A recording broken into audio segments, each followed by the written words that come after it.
Seja bem-vindo a mais uma mensagem da CHF TV, a igreja no cinema aqui em Curitiba. Deus abençoe a sua vida, faça parte também contribuindo com esse ministério. Nós acreditamos que o que nós pregamos muda o mundo, por isso seja bem-vindo e permita o seu mundo ser transformado. Fique agora com essa mensagem. Estou muito feliz de compartilhar nessa noite um tópico sobre ativação de potencial divino. Mas antes disso, quero que você pegue sua Bíblia. E hoje eu queria que você fechasse os seus olhos e a gente falasse todo mundo junto. Acho que você já sabe de cor. Mas erga de coração o seu aplicativo, sua Bíblia, seu celular, em ato profético. E vamos dizer junto: essa é minha Bíblia. Eu sou o que ela diz que eu sou. Eu tenho o que ela diz que eu posso. Eu tenho o que ela diz que eu tenho. Nessa noite eu serei ensinado na palavra de Deus. Eu humildemente confesso. Minha mente está alerta, meu coração está receptivo. Eu estou prestes a receber a indescritível, a inconfundível, a semente eterna da palavra de Deus. Eu jamais serei o mesmo, nunca, nunca, nunca. Eu jamais serei o mesmo. Aleluia. Essa declaração é de um homem chamado John Austin. E essa última semana a esposa dele morreu, a Dudie Austin. E foi interessante porque, sabe, pessoas que já estão mortas, mas o sangue ainda fala, o sangue ainda prega. Essa mulher de 91 anos venceu um câncer aos 50 anos e viveu mais 41 anos depois do câncer vencido. E foi maravilhoso ver o funeral dela. E eu fico imaginando o que faz Deus levantar pessoas comuns que por 91 anos oraram por curas. No enterro dela, o que mais me chamou a atenção foi o tanto de gente que foi lá e falou: eu tinha uma filha com leucemia, quando ela visitou no hospital, a leucemia foi embora. Eu tinha um câncer, um melanoma, quando ela visitou, foi embora. E aí, o mais bizarro foi que ninguém menos do que o Stevie Wonder ligou para a mãe, pro filho dela, e falou: viu? Sua mãe morreu. Vocês me permitiriam cantar 2 músicas de homenagem e tributo a ela no funeral? Eu falei: cara, como assim? A tiazinha de 91 anos, pastora da igreja, e o Steve Wonders indo lá ministrar 2 músicas. E aí foi uma surpresa, porque ele compartilhou o quanto uma igreja em Houston, em Dallas, ou Houston, né? Houston, no Texas, influenciou tanto a vida dele e a vida de Texas. E esse é o poder de a gente fazer todo dia as coisas, entendendo que nós estamos no reino de Deus. É o único lugar que você faz sempre as mesmas coisas, mas os resultados são sempre diferentes. Você já ouviu alguém falando assim: viu? Não adianta você fazer as mesmas coisas esperando resultado diferente. Só que eu descobri que no reino de Deus é assim. A gente faz sempre as mesmas coisas e o resultado é sempre diferente. Porque esse é o poder da novidade de vida embutido no Evangelho, que é poder de Deus. É o Evangelho que é poder de Deus. É o Evangelho que traz a novidade de vida. Não é eu entrar numa novidade de vida, todo dia ter que fazer uma nova viagem, comprar outro carro, casar com outra mulher, ter mais filhos. Não é o que eu produzo que traz a novidade, mas o que o Evangelho pode trazer de novidade a partir do que eu sou. E cada vez que eu faço essa declaração ela grita dentro de mim. Porque você está alinhando todo o teu organismo. Antes da cruz, o sacrifício de louvor era o que você trazia. No Antigo Testamento, o louvor era uma parte importante da sacristia. Só que você tinha que sempre trazer um sacrifício. No Novo Testamento, você é o próprio sacrifício. Não traga sacrifício. No Novo Testamento, depois da cruz, rendição é o sacrifício perfeito. Não é mais o que eu posso dar para Deus. E às vezes a gente ainda está nessa cabeça, né? O que você trouxe nas mãos hoje? Você trouxe o que diante do altar? Não, eu me rendo diante do altar. E por isso uma vida de adoração é medida por uma vida de rendição. Não é o quanto você pode dar para Deus, mas é o quanto Deus tem de você. Uma vida de adoração no Novo Testamento é o quanto Deus tem de você, não mais o que você pode dar para Deus. Então toda tentativa de a gente adorar Deus dando alguma coisa, ela ainda é insuficiente. Mas quando você se rende, você é o sacrifício perfeito, o que Deus mais deseja dentro do momento desse. Por isso, quando nós cantamos, ofertamos, quando nós escutamos um testemunho, nós estamos nos rendendo. E um homem que não entende adoração, ele é um homem que sai da rendição. E hoje eu quero falar sobre a arte de tirar do papel aquilo que vem de Deus. Quando nós estamos em adoração, você está se rendendo, Deus está te entregando. Mais você se rende, mais Deus confia em você. Mais você dá de si para Deus, mais Deus dá de si para você. E o tema dessa noite é de visionários a missionários. Antes da cruz, o missionário era quem portava uma mensagem, quem levava um recado, quem era comissionado para uma missão. Depois da cruz, todo crente, ele é o próprio missionário. Antes da cruz, o missionário era selecionado. Ele era escolhido, ele vivia para aquilo. Missionários em tempo integral, lembra? Você é o quê? Eu sou missionário em tempo integral. E o que você trabalha? Eu sou missionário. Não, mas o que você trabalha?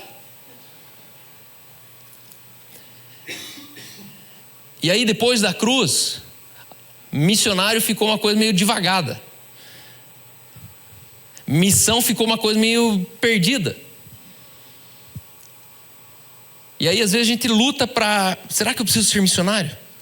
Abrir tudo, mão de Deus, da minha vida para viver para Deus? Olha a cabeça de missionário, eu vou abrir mão de tudo para viver para Deus. Mas esse não é a proposta inicial do Evangelho? Essa não é a régua para todo aquele que é nascido do Espírito? Buscai, pois, em primeiro lugar o reino de Deus e a sua justiça. Só que a gente segregou, terceirizou, pega uma classe, fala para eles fazer isso por nós, que a gente vai continuar vivendo como homem sem Deus. A questão é que nós precisamos entender que se eu não entender o potencial que existe na minha vida, eu nunca vou ser o missionário que Deus sonhou que eu fosse. Missionário e potencial, eles caminham juntos. Nós somos missionários na proporção do potencial que nós enxergamos em nós mesmos. E essa semana o Estevão conversou comigo, ele falou assim, é interessante que você sempre vê nas pessoas o potencial delas. E naquela hora assim eu falei, eu não vejo o potencial das pessoas. É que eu sei do potencial de Cristo em alguém. Quando a Bíblia diz que Cristo em nós é a esperança da glória, ele está dizendo que já não é mais nenhum potencial teu, mas é o potencial de Cristo em você que torna você poder ilimitado. Quando você entende que Cristo é um com você, logo o teu potencial não é mais teu. Por isso que eu às vezes digo, nós não somos mais humanos, nós somos supra-humanos. Nós somos divinos em forma humana. Agora você consegue imaginar que Jesus e você, ele era igual? Semana passada ele explanou muito bem. Se a gente enxergasse, tá bom o som, a impressão minha que tá ruim. Eu tenho a impressão que tá me atrapalhando meu ouvido. Meu telefone. Mas eu tenho se tiver muito alto, vocês me avisam. Ou eu estou com hipersensibilidade de ouvido. Mas semana passada ele colocou muito bem que Jesus era tão humano que a gente desprezaria ele como sendo Deus. Quem que é esse aí? É Jesus. Só que eu te pergunto, quantas vezes você não se sentiu assim? Mas Deus, eu só sou eu. Eu só sou humano. E 30 anos, Jesus ele viveu em forma humana. Ele não era Cristo. por 30 anos. Sabia disso? E o que mais me chama a atenção, recentemente aprendi com a Rebeca do Juliano, ela diz, quando aquela pomba no batismo desce, aquela pomba ali revela Cristo na terra. O Espírito que desce em forma de pomba ativa o Cristo que estava em Jesus. Por isso Deus ele fala, esse é meu filho amado. Porque Jesus era filho de Maria, mas é Cristo que era o Filho de Deus. E aí, como se Jesus tivesse sido batizado com o Espírito Santo, e agora por 3 anos ele não é mais o Jesus lá de Nazaré, ele é o Cristo vivo. E exatamente assim que acontece comigo e com você. Quando nós nascemos de novo, é como se essa pomba descesse sobre você, e a partir dali algo sobrenatural acontece. Você deixa de ser o Cal e passa a ser o Cristo no Cal. Você deixa de ser o Gabriel e agora é Cristo no Gabriel. Você passa a ser o Christopher, Cristo no Christopher. O Christopher no Cristo. E aí Paulo ele fala, agora a ninguém mais enxerguei segundo a carne.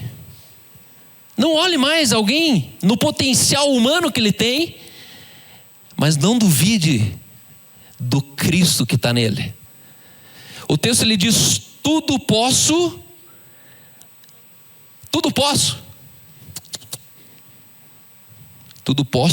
naquele, tudo posso em Cristo. Fora de Cristo não pode nada. Só que em Cristo, o que você não pode? O que você não pode?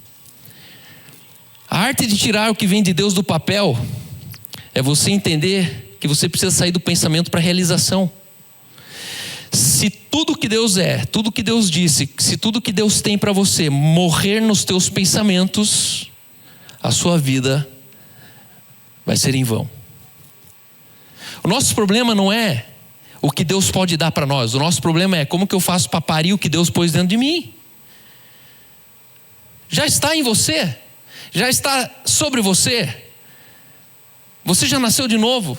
Você já tem um testamento. Você é herdeiro. Mas calma, agora como é que tira isso do papel? E é isso que eu quero falar nessa noite. Da inspiração à execução. Porque o crente ele vive muito inspirado. Só que poucos vivem executado. São milionários de banco imobiliário. Tem muitas propriedades. Estão cheios de dinheiro, mas nunca executam o dinheiro. Falta grana. Não fazem coisas absurdas porque o dinheiro os limita. 2 João 1,6 diz assim, e o amor é este, que andemos segundo os seus mandamentos. Amor igual andar no que ele disse. Esse mandamento ali não é os 10 mandamentos. É a instrução daquilo que nós ouvimos sobre quem nós somos.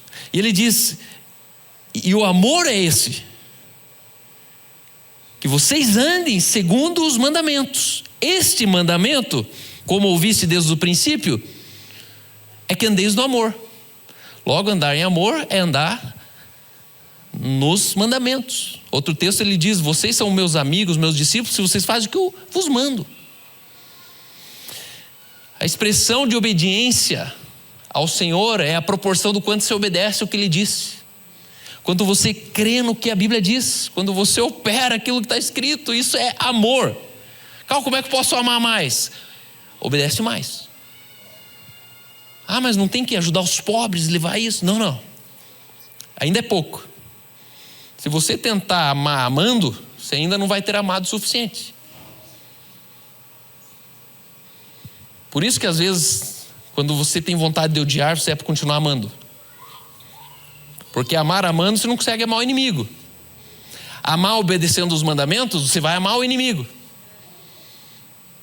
Não é sobre amar o inimigo, é sobre obedecer o que foi dito.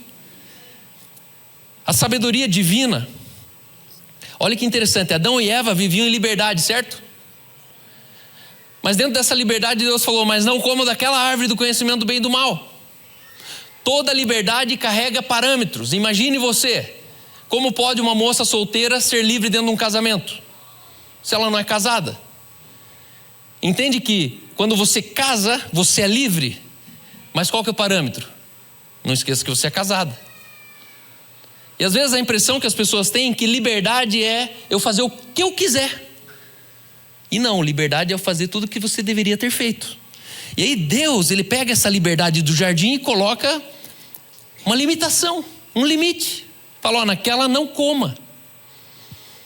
E eles foram lá e saíram do amor. Eles entraram fora do amor. Por isso Deus é amor e eles estavam em Deus. Quando eles pisam fora do limite, Deus fala, não, aonde você é? Porque no amor você não está mais. Você saiu do meu amor. Você fez o que eu não disse para você fazer. E agora eu quero fazer essa puxada aqui. Deus te criou com potencial ilimitado. Não viver no potencial ilimitado é sair do amor. É você desobedecer o que Ele disse. E a gente acha que não viver no potencial é uma opção. Ah, não, mas eu prefiro não. Eu prefiro só ser empresário, não quero ser pastor. Não, mas eu prefiro só ser pastor, não quero ter uma empresa. Me incomodar com cliente, E de repente a gente começa a se limitar naquilo que Deus disse. Não, é para você viver no extremo, no potencial máximo. Hoje o cemitério está mais cheio de talentos do que qualquer outro lugar do mundo. Por quê? Porque os talentos morreram com as pessoas. A sabedoria divina brota da integridade. Você sabia disso? Sabedoria divina, existe uma sabedoria que é terrena e a outra que é divina. A integridade é fonte da sabedoria, sabia disso? Então a gente não é íntegro porque a gente quer ser politicamente correto. Não roubo, não minto, não. Eu preciso ser íntegro para discernir as fontes de sabedoria que precisam fluir de mim. Porque ignorância não anda dentro da integridade. Integridade e ignorância, elas não coexistem. Quanto mais íntegro eu sou, mais os meus olhos são abertos, mais eu discerno o mal, mais eu sou astuto, mais eu sou vigilante. Por quê? Porque eu sou íntegro. Eu brinco que integridade é o desembaçador. Já entrou em dia de inverno rigoroso dentro de um carro? Você não enxerga nada. Você entra assim e fala, meu Deus, eu tinha um Passat, rapaz, só tinha ar quente, aquela droga. Voltando de Vitimarsum ali, ó, quando eu ligava o ar quente, terminava de embaçar tudo dentro. Aquele vapor subia dentro do carro, não enxergava nada, tinha que parar, ligar o alerta, baixar o vidro, ficar olhando a estrada por fora. Só quando você tem um ar-condicionado, o que você faz? Aquilo parece que fica nítido, limpinho. Tim. Aí tá ruim de chegar lá fora, mas aqui dentro tá legal. Integridade é o teu desembaçador de existência. Quanto mais íntegro eu sou, menos embaçado eu enxergo. Mais os meus defeitos eles aparecem. Mais o que eu preciso mudar fica claro. Mais aquilo que eu posso servir as pessoas fica nítido. A sabedoria brota da integridade e se manifesta por meio da expressão criativa, como excelência sendo o seu padrão. Você sabia que a natureza da sabedoria, ela tem 3 fontes? Sabedoria, ela tem a fonte na integridade, sabedoria tem a fonte de criatividade e a sabedoria é a fonte da excelência. Não existe integridade sem sabedoria, não existe criatividade sem sabedoria e não existe excelência sem sabedoria. Por isso que a gente não é para ser sábio, para ser sabidão, para ser intelectualizado, para ser teórico. Não, é o contrário. A gente é para ser sábio, para tirar a teoria do papel, deixar de ser filosófico e ser real. Foi a sabedoria de um homem que colocou um avião no céu. Foi a sabedoria de um homem que colocou um navio transatlântico, trazendo 5.000 pessoas de um país para o outro. Foi a sabedoria de um homem que estabeleceu uma ponte, quilômetros e mais quilômetros, ligando a ilha distante, barateando o custo dos produtos, levando vida num povo distante. Foi a sabedoria de um homem. Foi a sabedoria de um homem que pegou uma ilhazinha no meio do Pacífico, perdida, e transformou no que a gente chama de Havaí. Você já foi no Havaí? É impressionante. Fala, cara, como que no meio do nada tem prédio, tem hotel, tem resort, tem ponte, tem uma vida lá, cara. Você olha ali e fala, cara, o ser humano, ele é genial. Porque é uma ilha remota. É uma ilha no meio do nada. Mas chega lá, tem vida, tem estrutura, tem avião, aeroporto, tem a loja Santo Louco do meu amigo. E hoje eu quero me referir somente à criatividade, o aspecto criativo da sabedoria. Primeira revelação do Espírito Santo sobre um ser humano está registrado em Êxodo 36:1. Primeira vez que o Espírito Santo, que alguém biblicamente tem um batismo com o Espírito Santo. Olha o que o texto diz. O Senhor Deus deu sabedoria a Bezalel e a Aholiabe. E aos demais artesãos talentosos os capacitou com habilidade e entendimento para realizarem todas as tarefas relacionadas à construção do tabernáculo. O primeiro batizado com o Espírito Santo não foi o pastor, foi o pedreiro. A gente precisa desligar o batismo com o Espírito Santo com a religião. O batismo com o Espírito Santo não existe para nos tornar mais religioso, existe para nos tornar mais terreno, humano. Um pouco antes, alguns versículos antes, ele diz: o Senhor encheu a Bezalel com o Espírito de Deus. Esse homem, ele era alma vivente, ele era descendente de Noé. E o texto, ele está dizendo, é a primeira vez na Bíblia que tem esse texto: e o Senhor encheu a Bezalel, ele foi cheio do Espírito, e Deus lhe deu grande sabedoria.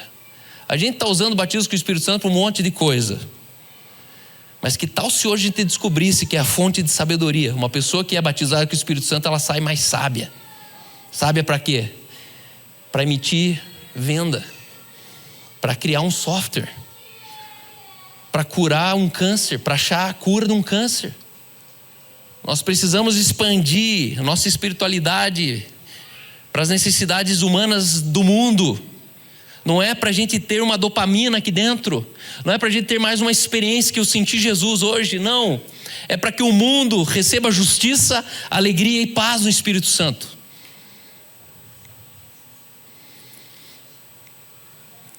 E Deus lhe deu grande sabedoria, habilidade e perícia para trabalhos artísticos de todo tipo.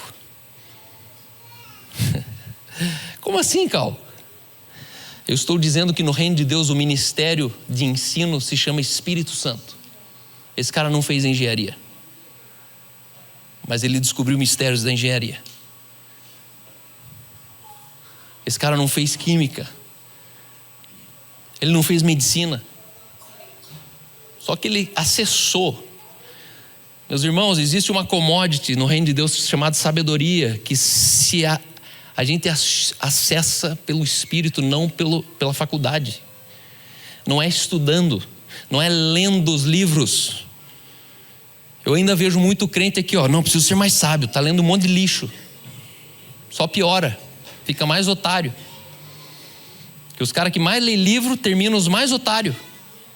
Desculpa, para quem é leitor, mas eu tenho dificuldade de falar com eles, porque eles só falam dos outros. Não, porque o Scott falou que não sei o quê, porque o Philip Yancey fala não sei o quê. Fala, cara, que você fala o quê, cara? Você não fala nada? Você é um cabeça de repolho. Você é um HD. Grava tudo dos outros. O que você fala? Eu tenho dificuldade com isso.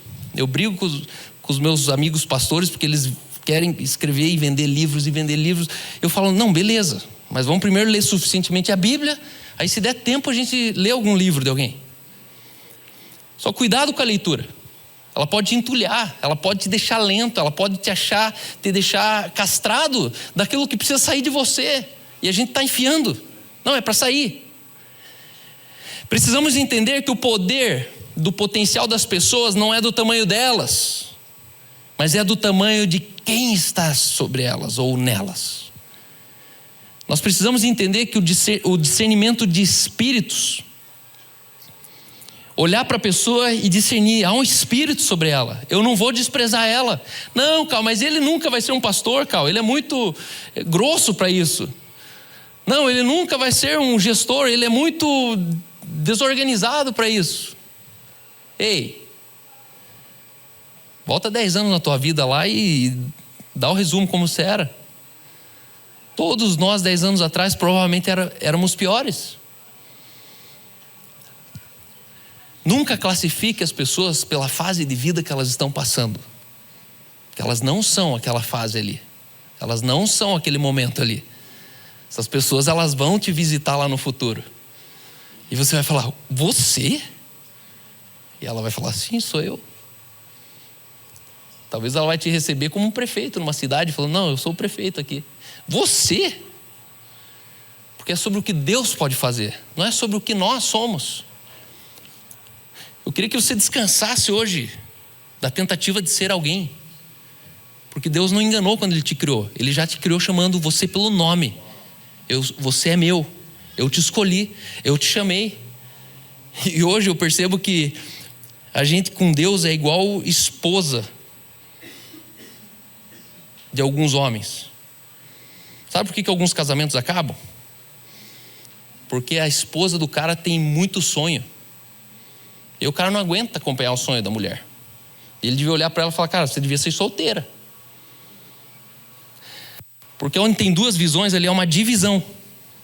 E por ordem daquilo que Deus criou, Ele chamou uma das duas partes de auxiliadora. A auxiliadora sonha ou ela se curva a um sonho?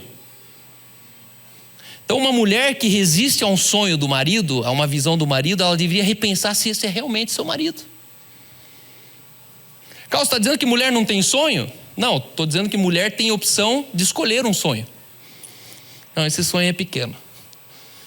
Vou ser auxiliadora de coisa maior. Um dia eu cheguei para a Aline e falei, Aline, qual que é o teu sonho? Ela falou, não sei. Eu xinguei ela, coitadinha. Eu tinha 21, ela 18 anos. Falei, nossa, você é muito burra, cara. Onde você mora? Olha o dinheiro que você tem. Olha as oportunidades que você tem. Você não consegue me falar um sonho. Ela falou, não sei. Hoje eu olho e falo, obrigado Deus, que ela não tinha nenhum sonho. Senão ela não seria o que ela é para mim hoje. Eu estaria correndo atrás do sonho de uma jornalista. Ela quer ser jornalista. Eu vou ficar aqui com as crianças, porque ela se mudou lá para os Estados Unidos e ela está trabalhando e eu cuido das crianças. Assim que acontece com alguns amigos meus. Eles estão servindo o sonho e eu vou ir mais adiante. Eles estão se curvando a um desejo de uma mulher. Porque no fundo nem a mulher sabe se aquilo realmente é um sonho. A maioria delas se orienta num desejo. Eu queria. Cuidado com o queria. Porque o queria termina em você. Uma visão termina nos outros. Só que aí você chega assim para a mulher e fala, e aí, como é que está o casamento? Ela fala, estou tentando auxiliar lá, uma visão lá em casa. Mas meu marido não sabe se ele é borracheiro ou se ele é dentista. Então eu não sei se eu dou uma chave de roda, se eu dou um bisturi. Porque se ele não sabe para onde ele está indo, eu não sei como ajudar ele. E é duro, porque daí a mulher está atrás de um cone, assim, esperando. No dia que ele for, a gente vai. Para onde? Não sei.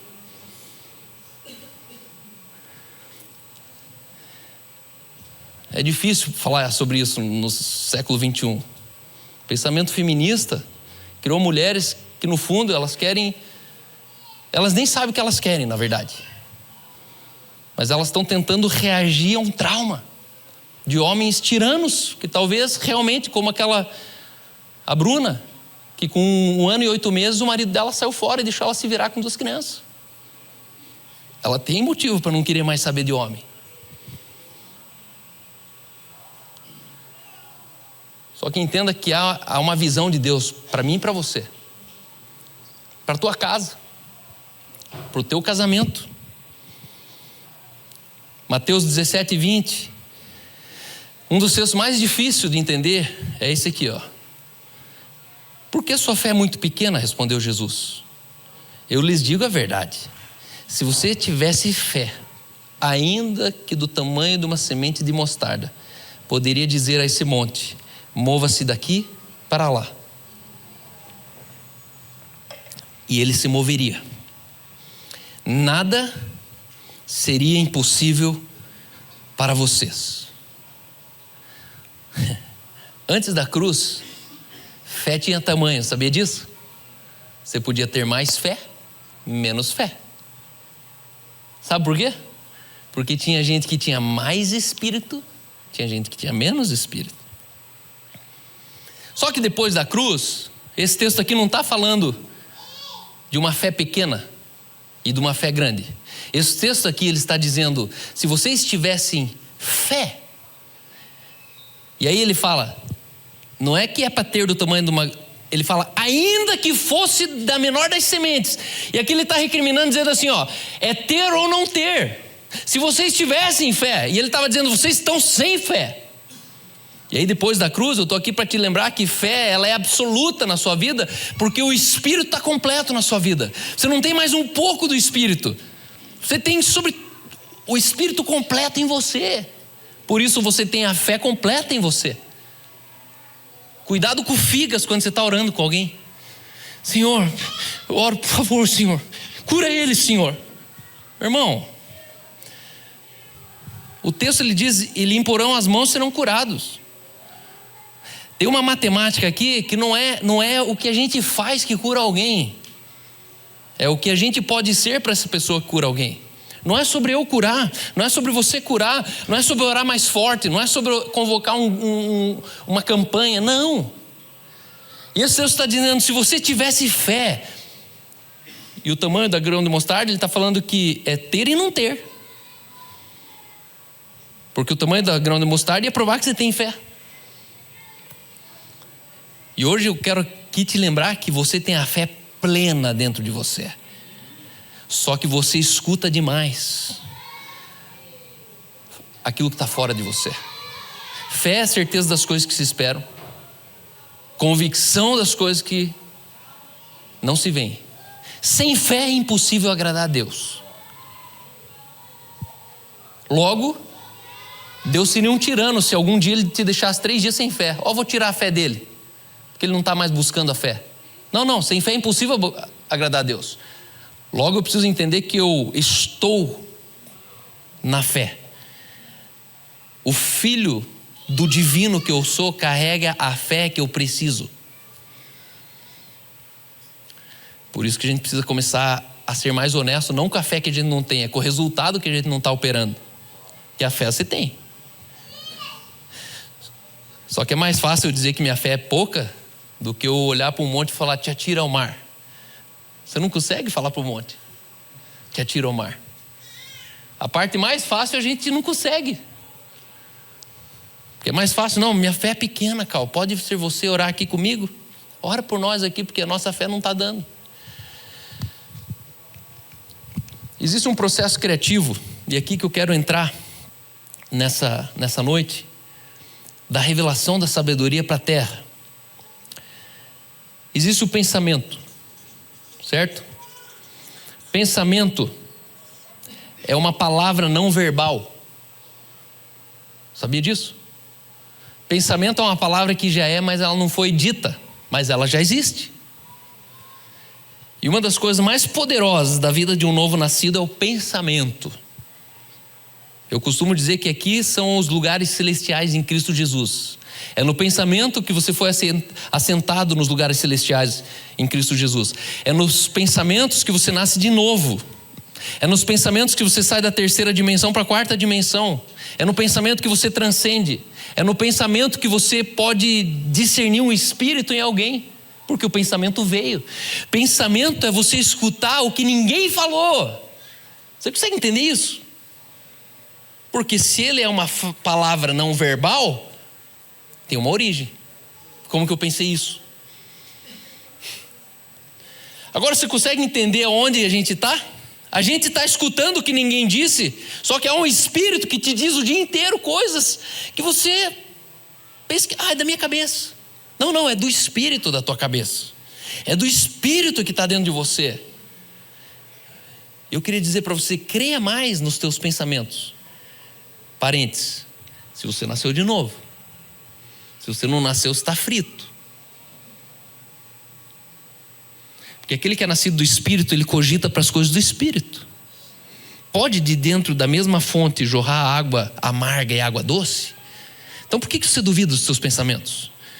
Se você duvida dos seus pensamentos, você precisa reavaliar o seu novo nascimento. Mas se eu nasci de novo, eu cogito para as coisas do Espírito.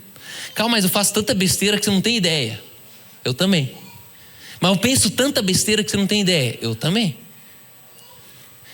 Mas eu te garanto que quando vem um pensamento que não é do céu para você, você também sabe que não é do céu para você. E aí, assim como você escuta um pensamento que vem do Espírito, você precisa entender que você pode escutar um pensamento que veio de outro espírito. Por isso o discernimento é um dom. Eu e você, a gente precisava ter mais. Ei. Calma, mas aonde que é o filtro? Como é que eu sei dizer se é do Espírito ou se é do diabo? A palavra do Espírito não se contradiz, então vai na palavra. Por isso que é importante entender a Bíblia, porque nenhuma palavra que está fora disso aqui tem origem no céu. Só quando você tem a Bíblia dentro de você e você tem autoconsciência dela, do jeito que vem a mentira, ela bate e volta. Você fala, isso aí. Eu sou um estraga-prazeres de profeta. A maioria dos lugares que os caras me levam e tem um cara orando, esse cara aqui, vem aqui que ele vai te revelar e tal. Entra assim, pum. Deus sai dali e fala, não, Cal, porque você é rebelde. Não, cara, eu conheço a palavra. E aquilo que ele disse sobre mim está fora da palavra. Outro dia um amigo nosso, a gente orava, Deus, dá força para ele, se revela a ele. Ele tem um espírito meio maternal, mais materno, ele devia entender mais sobre hombridade, sobre paternidade. E um dia a gente deu feedback para ele. Ei, você já percebeu que você sente como mulher? Mas Deus te fez homem, você não é para sentir como mulher, você é emotivo. Aí passou alguns dias, a gente viu uma profeta falando assim, eis que o Senhor te deu um espírito de mãe. Você carrega um espírito de maternidade. Eu falei, cara, tá terminando de afundar o cara. Meu amigo, conheço ele longa data. Não, ele é um homem, ele é um patriarca. Ele é um pai da fé. Ele não é uma mãe da fé. Só que quando você não tem a palavra, é tudo muito lindo. Por quê? Porque tem cara de aleluia. E aí você precisa entender que assim como a sabedoria do Espírito ela te constrói, a mentira das trevas te destrói. Calma, então por que eu tenho pensamentos que não são meus? Porque Satanás ele induz os pensamentos. Satanás não pode visitar os seus pensamentos, mas ele pode semear pensamentos. E eu e você, a gente precisa ser ninja. Ei, isso aí não tem origem no céu, não. Pensamento não é meu. E aí você vai conhecer isso como as mentiras de Satanás sobre você. Então, o pensamento ele é uma palavra silenciosa. Essa palavra silenciosa, quando você tem muitas palavras, você chega numa ideia. Você sabia que uma ideia é mais poderosa que um exército? Uma ideia é suficiente para destronar um país? Uma ideia é suficiente para mudar a curva econômica de uma nação? Uma ideia. E todas as coisas tiveram origem em uma ideia. Tudo. Esse microfone aqui, antes dele existir, alguém pensou. O carro que você vai entrar ali. A mídia que você vai acessar ali. O CarPlay que alguém sincronizou com o seu carro. Alguém pensou. Me fale uma coisa na sua vida que não vem da ideia. Mas ideia vem da onde? Essa é a grande pergunta. Da onde que vem essa ideia? A ideia, ela precisa ser agora processada no campo do quê? Da imaginação.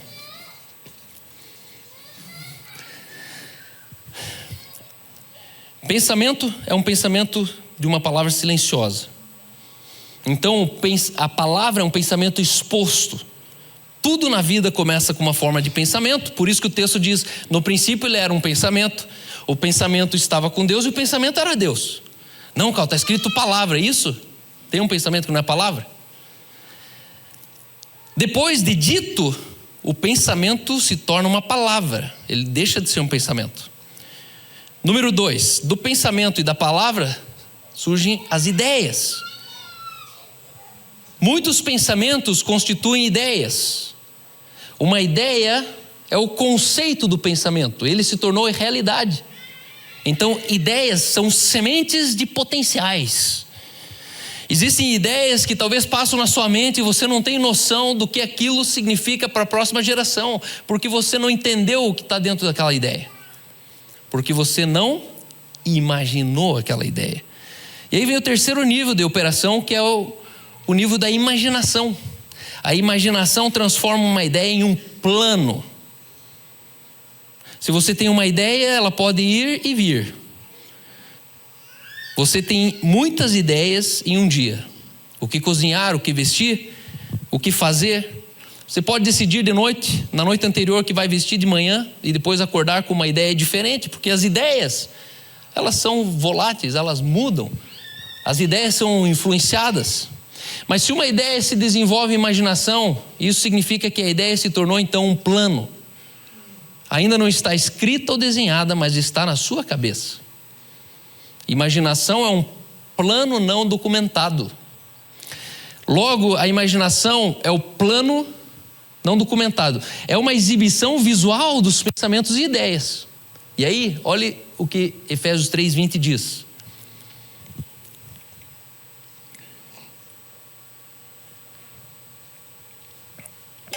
Aquele que é capaz de fazer infinitamente além de tudo que pedimos ou pensamos, tem uma condição aqui. De acordo com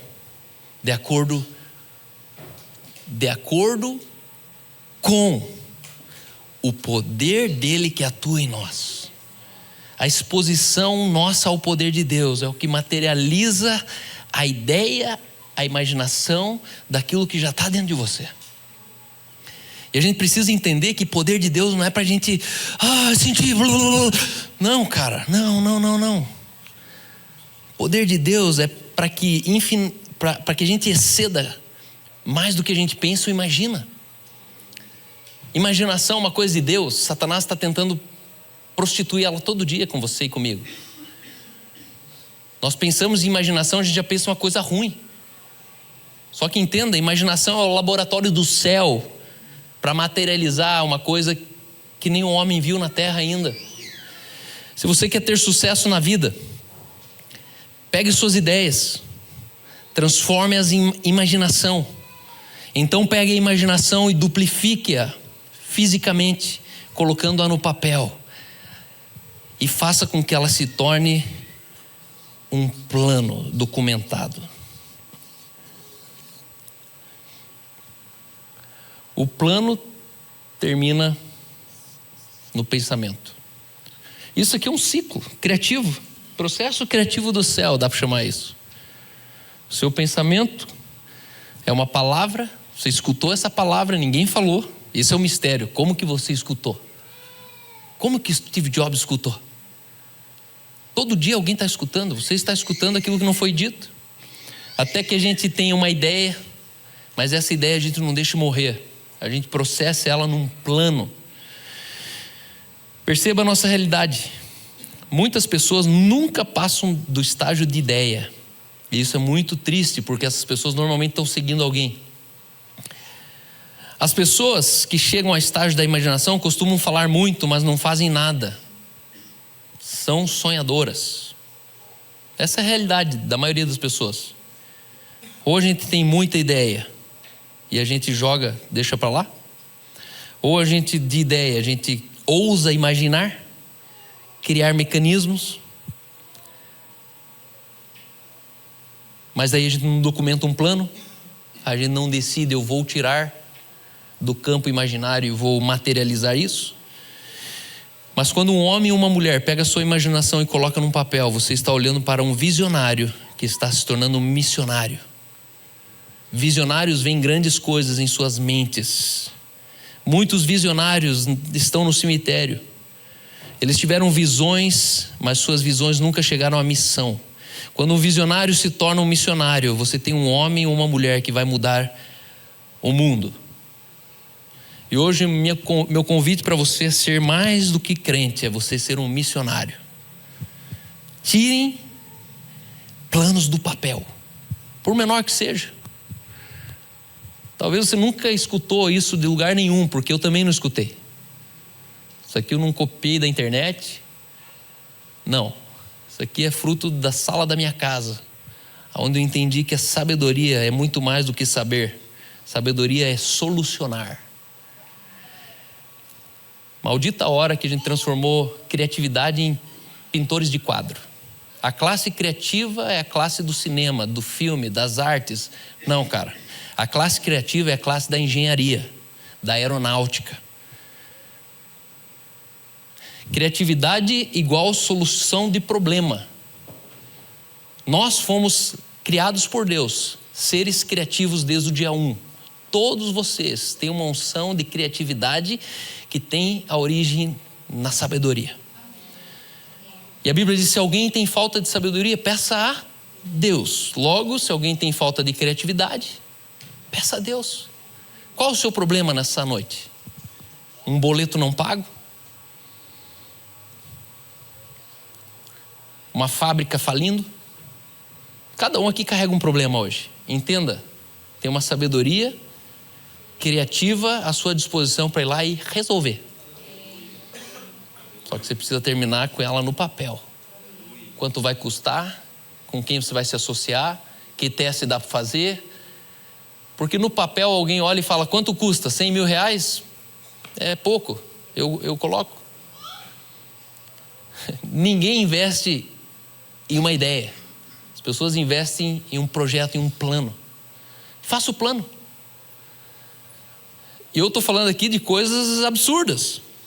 Soluções de recém-nascidos, soluções de asilos de idosos, soluções de terceira idade, soluções de pessoas especiais, eu não sei, soluções para autistas, soluções para mães que não conseguem mais viver porque tem um filho autista em casa, eu não sei qual a solução. Mas uma coisa eu sei, nós estamos no depósito que o mundo está clamando para que alguém traga uma solução. E não vai vir do governo. Vai vir de mim e de você, da nossa casa. Não despreze uma palavra que você ouviu quando ninguém falou. É muito incrível isso. É muito incrível isso. Uma palavra. Eu conto essa história sempre de novo. Eu nunca sonhei em trabalhar com turismo, muito menos com animais. Mas um dia eu fui num café colonial, levei um amigo alemão lá, e por uma brincadeira nasceu o meu negócio. A dona Edith estava ali, eu servi o café e falei: ó, fulana, esse aqui é a dona Edith, uma mulher de sucesso. Ah, e mais, a dona Edith ainda, daqui uns dias, vai fazer uma mini fazenda no fundo, vai colocar uns bichinhos para a gente poder trazer as crianças para eles ficarem brincando lá enquanto a gente come aqui. Aí ela olhou para mim e falou: vem você fazer isso aí. Só que ela falou brincando, porque eu falei brincando. Só que eu voltei e desci a serra de São Luís do Purunã com essa palavra: vem você, vem você, vem você. Falei: por que não? Já imaginei OLX, cabras dentro do carro. E eu lembro, a primeira cabra que eu comprei, enfiei dentro do banco traseiro do carro. Ela é desse tamanho, mano. E fui comprando as cabras no OLX. No OLX. Até hoje, compro tudo lá. A vaca já é o seu Altair daí. E só esse mês, estamos na metade do mês, já passou 900 clientes lá na minha mini fazenda. Uma ideia. Essa ideia pôs o pão na mesa vários dias. Essa ideia gera renda para as pessoas. Mas onde eu vi essa ideia? Eu não vi, eu ouvi. Lembra uma coisa, teus olhos é a fonte de dúvida, teus ouvidos a fonte da fé. Feche os olhos e veja. Feche os olhos e escute. Veja o que você está ouvindo. É com os olhos fechados. E você vai parar de ser um visionário e começar a ser um missionário. Amém? Pai, obrigado por essa noite. Obrigado pela tua palavra em nós. Libera a imaginação nessa noite aqui daquilo que está preso. Pessoas que já faliram. Pessoas que já empreenderam e deu errado, como eu. Abri um estúdio de personal trainer. Gastei todo o dinheiro que eu não tinha na época. Pessoas que estão traumatizadas com trabalhistas. Pessoas, Senhor, que olham para o mundo dizendo: ei, é melhor eu ter só meu salário e não me incomodar. Mas nós nascemos para sermos solucionadores de problemas. E o mesmo Espírito que veio sobre Bezalel, eu quero declarar que já está dentro de você. Ele não vai enviar nada mais. É uma questão de você se manifestar em artesanato, se manifestar em engenharia, em soluções criativas, em você imaginar, providenciar, viabilizar, se associar. E Deus, eu oro para que dessa sala nessa noite surjam soluções futuras, criativas para a nossa nação, Pai. Para as próximas épocas e eras, próximas gerações. Pai, eu estou falando com homens e mulheres que têm poder ilimitado sobre eles, que carregam o espírito do eu sou, aquele que conhece todas as coisas, aquele que chama as estrelas pelo nome, que carrega os oceanos na palma da sua mão, que mede a terra com os palmos da sua mão. Nós só estamos um pouco menor que eles. Somos acima dos anjos. E nessa noite, Pai, que os nossos olhos se fechem. Ei, eu quero te lembrar, quando Adão pecou, a Bíblia diz que os olhos se abriram. É sobre esses olhos que eu estou me referindo nessa noite. Se há olhos abertos para maldade, para miséria, para enfermidade, para pobreza, nessa noite eu digo: olhos se fechem. Se fechem. Olhos da murmuração se fechem. Olhos da idolatria se fechem. Olhos da ganância se fechem. Olhos da soberba se fechem. Olhos da superioridade se fechem. Olhos do egoísmo se fechem. Olhos da vaidade se fechem. Olhos da carnalidade se fechem. E eu declaro, Pai, que nós temos o Espírito que diz: Abba, Pai, que não precisa te ver, porque Ele te carrega todos os dias dentro de si. Carregamos o divino em nós. Pai, nos tira desse lugar onde nós queremos ainda um sinal. Estamos olhando para fora, aquilo que na verdade precisávamos manifestar de dentro. Nós somos a expressão exata do avivamento que a terra aguarda.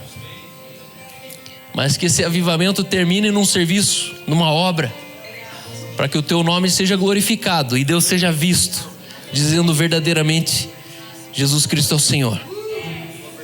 Em nome de Jesus. Amém. Amém. Obrigado.